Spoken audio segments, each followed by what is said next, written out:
Disney's 5-Minute Girl Power Stories. Today's story, Minnie, the Missing Daffodils.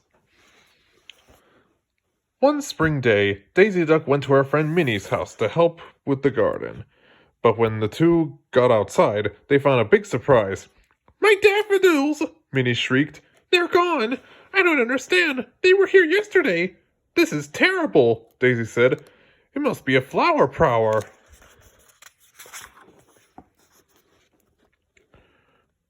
Minnie and Daisy searched the gardens for clues. "What's this?" Daisy asked. She pulled a few fuzzy white strands off a bush near the daffodil patch. "Maybe the flower prowler left it," Minnie said. "Maybe," Daisy said, "or it could be some of Figaro's hair." A moment later, Minnie's doorbell rang. Ding dong! Mickey Mouse was standing on the porch with a big bunch of daffodils. Tied around them was a fluffy white ribbon. "Oh, Mickey!" Minnie cried. "How could you? You cut down my daffodils!"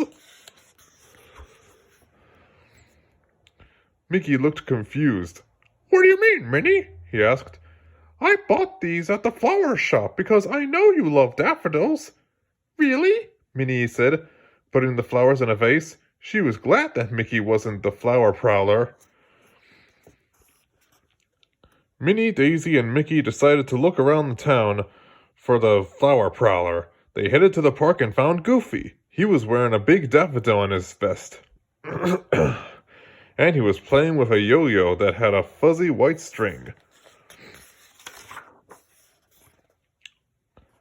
"Hiya, Minnie," Goofy called. "Do you like my flower? Mr. Prowler is having a sale on daffodils today." Said Minnie. "That's quite a coincidence." "Maybe we better check out the flower shop," Daisy said. The four friends went to Power's Flowers and peeked through the window. "That's Mr. Power," Mickey said. Minnie saw that the shopkeeper had a sharp pair of scissors and a fuzzy white mustache, and his shop was full of daffodils. "He did it!" she cried. "I know it!" Minnie and her friends burst into the shop. Where did you get these daffodils?" Minnie asked. "From a farmer named Mrs. Pote. She delivers daffodils here every day, but today she brought a dozen of extras." Mr. Power pointed the way to Mrs. Pote's farm. "You can't miss her," he said. "She has fuzzy white hair." Mrs. Pote's farm was called Pote's Goats. "Yes, I delivered extra daffodils today," Mrs. Pote told Minnie. "My favorite goat, Flower, usually eats a lot of them as soon as they bloom, but she must not have been very hungry today." That gave Minnie an idea. "May I see Flower?" she asked. "Of course, dear," Mrs. Pote said. She led the friends to a pen, but there was no goat inside. "Oh my!" Mrs. Pote cried. "She must have escaped. Wherever could she have gone?" "Look, there's a hole in the fence," Mickey said, pointing. "Now what do we do?" Daisy exclaimed. "Not only are Minnie's daffodils gone, but so is Mrs. Pote's goat." Said Minnie, deep in thought. "Maybe those two mysteries are connected." "What do you mean, Minnie?" Daisy asked. "I have no idea who the flower prowler might be," Minnie exclaimed. "It's someone who really likes daffodils, someone who likes them even more than we do."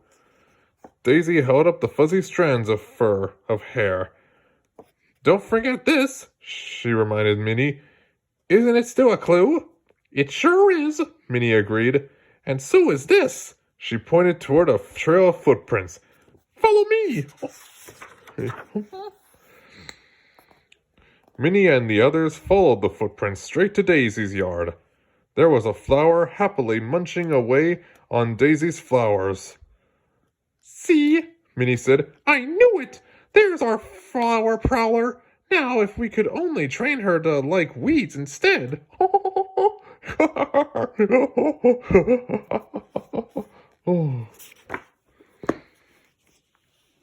That shall do it for today, folks. See you guys next time.